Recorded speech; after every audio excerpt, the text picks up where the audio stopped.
About 24 Democratic politicians in New Hampshire are urging Massachusetts Senator Elizabeth Warren to run for president.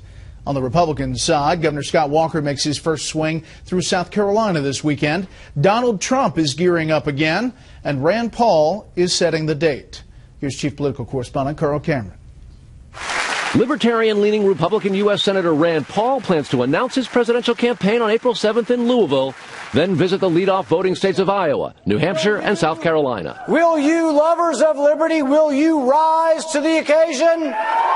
Kentucky law prohibits politicians from running for two offices on the same ballot, so Paul's pressing Kentucky Republicans to hold a one-time caucus in Kentucky for him to run for president, while still appearing as a candidate for re-election to the Senate on the regular state primary ballot. Other expected April announcements include Florida Senator Marco Rubio, who began building his online campaign and gathering voter data more than 2 years ago. If the American people continue to rise up, we're going to turn this around. Texas Senator and Tea Party darling Ted Cruz has been traveling to early voting states since before he played a pivotal role in the 2013 government shutdown and has returned regularly to ever-growing crowds. I have an iPad, a mini iPad, an iPhone, and a BlackBerry. Hillary Clinton's aides have long aimed for an April launch, but she's not a fan nor all that good at full-time campaigning, so insiders say that may not start until this summer.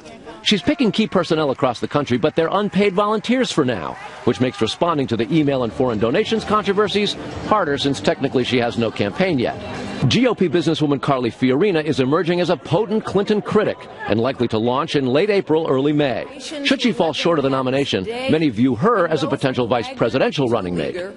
Sitting GOP governors often wait longer to start their campaigns in order to complete their state budgets and legislative sessions.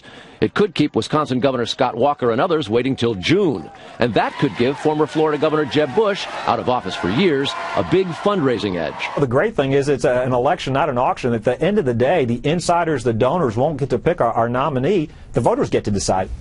And the voters may have billionaire Donald Trump to choose from. He announced today that he is creating a presidential exploratory committee. Now, this would be his fifth flirtation with the White House run since 1996.